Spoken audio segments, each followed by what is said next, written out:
Ballabhgarh private school association के banner तले आज एक मीटिंग का आयोजन किया जा रहा है। स्कूलों की कुछ मुद्दा है, उसको लेकर आप देखेंगे तमाम जो पदाधिकारी हैं बल्लभगढ़ प्राइवेट स्कूल एसोसिएशन के चंद्रसेन शर्मा जी के प्रधान के नेतृत्व में आप देखेंगे ये तमाम जो यहाँ पे पदाधिकारी मौजूद हैं। क्या कुछ चर्चा किया जा रहा है, खासकर अभी तक तो जो टाइम था वो छुट्टियों में गुजरा है, लेकिन स्कूल अब जब खुल रहे हैं तो कुछ मुद्दे हैं जिसको लेकर यहाँ पे चर्चा होने के साथ साथ यहाँ क्या कुछ निष्कर्ष निकल कर आ रहा है वो जानना जरूरी है।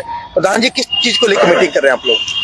देखिए, आज आपके मीडिया के माध्यम से जो आज हम यही कहना चाहेंगे कि नाहर सिंह ऐतिहासिक बल्लभगढ़ के नाहर सिंह पार्क में शॉर्ट नोटिस पे एग्जीक्यूटिव की मीटिंग का हमने आयोजन किया, जिसमें सारे एग्जीक्यूटिव के लोग आज यहाँ एकत्रित हुए।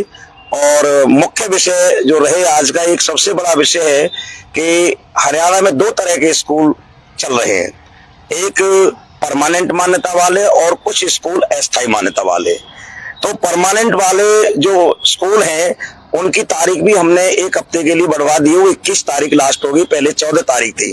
तो कहीं ना कहीं जो हमारे अस्थायी मान्यता प्राप्त स्कूल हैं उनमें भी बच्चे पढ़ते हैं 10वीं और 12वीं क्लास के, तो उनके फार्म लगभग भर चुके हैं, उनका सारा काम लगभग पूरा हो चुका है और आज 18 तारीख है। तो सरकार की तरफ से ऐसा भी कोई संकेत नहीं आया है कि टेम्परेरी मान्यताओं को एक्सटेंड किया जाए। पीछे लगभग त्योहार था, मैं आप सबको उसकी भी मुबारकबाद देता हूं, और अभी 2 दिन और त्योहार है पूर्वांचल का जो छठ का, उस पर भी आपको बधाई देता हूं। तो इस बीच में हमने सोचा कि भाई आज इस मीटिंग को बुलाया जाए और सरकार के जो बेतुके से कुछ निर्णय रहे हैं उस पर सभी साथियों ने संज्ञान लिया है, सारे एग्जीक्यूटिव लोगों ने विचार किया है।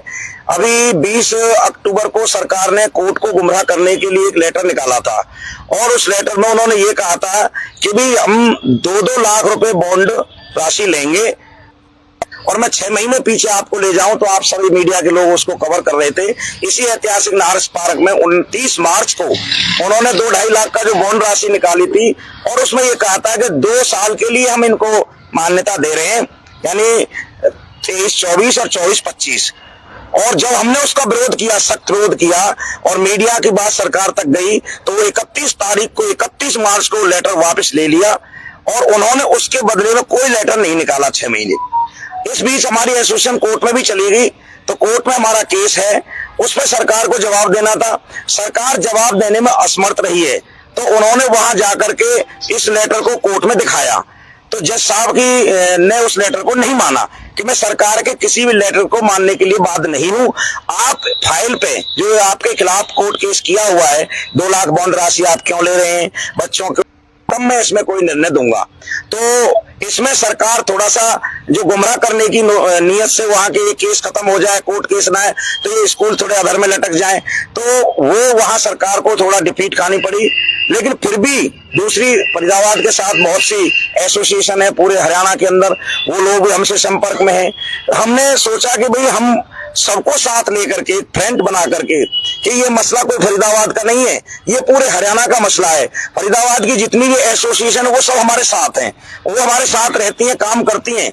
और उसके साथ साथ चाहे वो आपका गुड़गामा है, चाहे नूह है, चाहे सोनीपत, पानीपत, रोहतक है, यमुनानगर है, सारी एसोसिएशन के लोग दूसरे जो इसी मुहिम को चला रहे हैं वो भी हमारे साथ हैं, हम उनके साथ हैं। तो हमारा एक ये आज निर्णय हुआ है कि भाई सरकार, कोर्ट में तो अपनी जगह बात है कि अब फार्म भरने चाहिए, तो हम अगले वक्त सप्ताह में इन लोगों से भी संपर्क साधेंगे और एक जहां हमारी सहमति फरीदाबाद, गुड़गामा जहां भी बनती है, एक संयुक्त बैठक यानी ऑल एसोसिएशंस, सभी एसोसिएशन के जो नुमाइंदे हैं उन सबको हम आमंत्रित करेंगे, बुलाएंगे और एक मंच पर ला करके सबके विचार लेंगे कि भाई आगे सरकार को इसमें विधायकों से क्या कहना है, मंत्री जी से क्या कहना है, मुख्यमंत्री से कैसे बात रखनी है, इसका एक फ्रंट हम तैयार करने की आज हमारी सहमति बनी है। प्रधान जी, 2 तरीके की बात आ रही है सामने। एक तो आप कह रहे हैं कि कोर्ट में मामला है, यूडाइज का मामला भी सामने है और काफी स्कूल वाले अब परेशान है,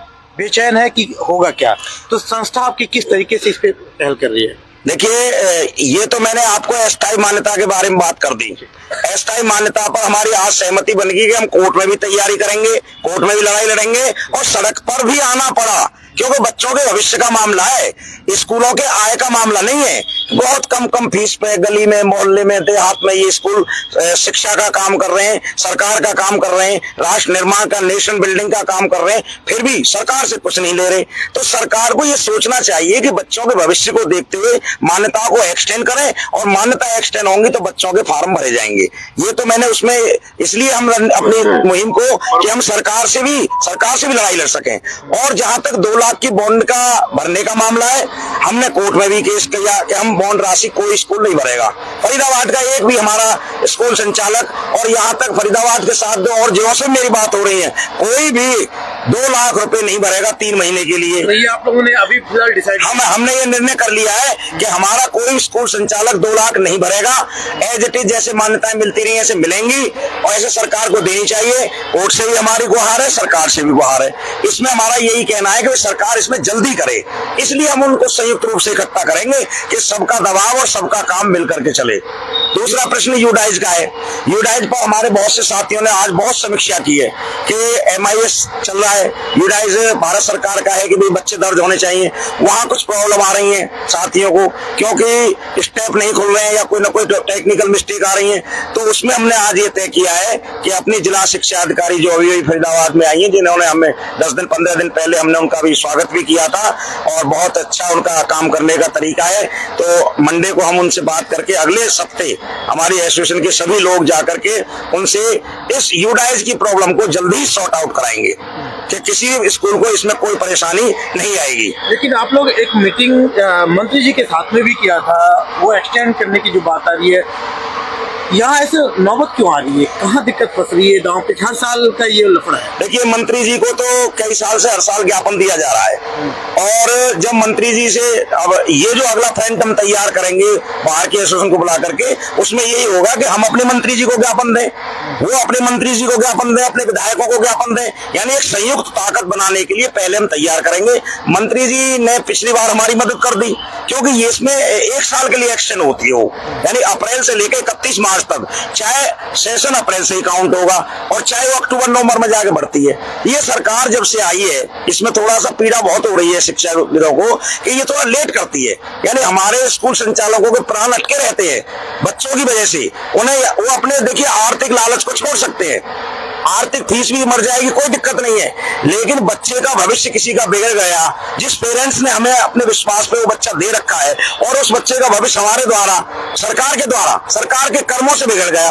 अब बताइए, जब हमने 9वीं क्लास में उसको पढ़ाया और 10वीं क्लास में पढ़ रहा है, तो सरकार ने जब 9th क्लास में एनरोलमेंट कर दिया, 10वीं क्लास में हमें परमिशन, 9वीं में परमिशन थी तो 10वीं में तभी तो हमने कर लिया, और वो बच्चे पेपर दिलवाने का इन स्कूलों का फर्ज बनता है।